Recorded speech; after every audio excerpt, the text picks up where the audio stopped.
Dans cette vidéo, nous allons voir comment l'on peut préparer notre travail dans des logiciels externes comme Photoshop et 3ds Max pour créer des géométries.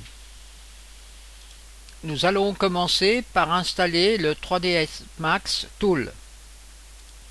On va dans le répertoire d'installation de notre SDK CryEngine. On va dans le répertoire Tool. Et ici, on a des CryExport pour tout ce qui concerne 3ds Max. Ici, c'est pour Maya.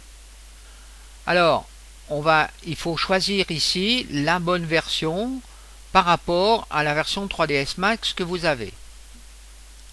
Vous avez ici deux versions, CryExport 13.dlu et un CryExport 13 64 bits. Donc si vous avez un 3ds Max qui tourne sur 64 bits, il faudra utiliser la deuxième version.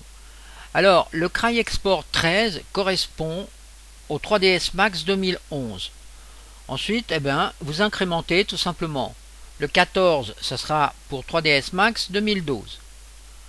Alors, vous copiez donc ce CryExport que vous allez placer dans 3ds Max Plugin. On retrouve donc ici la DLU dans Autodesk 3ds Max 2012 répertoire plugin.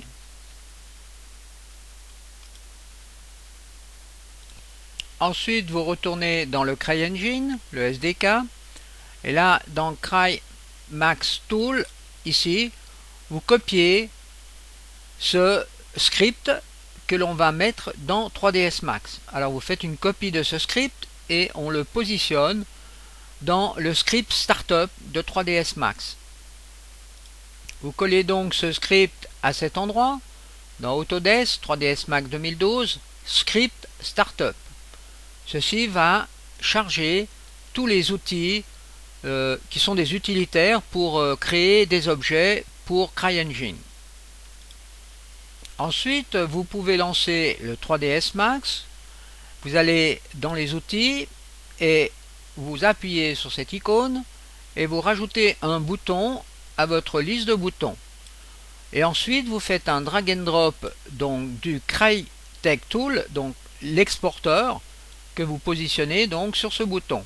OK, il se retrouve ici. Si on clique dessus, on voit apparaître donc l'exporteur. Ensuite, vous devez aller sous Options, cliquer sur CryEngine 3 Settings, et vous devez donner la location, donc l'endroit où se trouve votre SDK. CryEngine 3.5.3. À ce moment-là, vous allez avoir ici donc toutes ces parties qui sont cochées en vert, ce qui veut dire que tout s'est bien passé. Là, vous allez sur la sandbox et vous pouvez choisir le type de sandbox que vous avez. Par exemple, 64 bits dans le cas d'une sandbox à 64 bits. Si votre script a été bien chargé, vous devez trouver cette barre d'outils CryMax Tool. Alors, ce sera des outils qui seront nécessaires pour faire une modélisation beaucoup plus rapide. Maintenant, le premier test que vous pouvez faire pour être sûr que vous avez bien une relation entre 3ds Max et puis la sandbox de CryEngine, d'abord je ouvre donc la sandbox. Et ici, vous voyez, je n'ai pas l'éditeur de matériaux qui est ouvert. Alors, je vais dans 3ds Max et je synchronise, par exemple, le matériel. À ce moment-là, si on retourne dans la sandbox, on doit avoir, vous voyez, l'éditeur de matériaux qui vient de s'ouvrir. Ceci est une preuve que tout fonctionne correctement. La prochaine phase est maintenant d'installer les outils pour Photoshop. Alors, vous allez de nouveau dans le CryEngine SDK, dans le répertoire Tool, et ensuite vous avez ici un répertoire GFX Export. Vous ouvrez ce répertoire et vous faites un copier donc de ces trois DLL qui se trouvent ici, que vous allez installer dans le répertoire de Photoshop.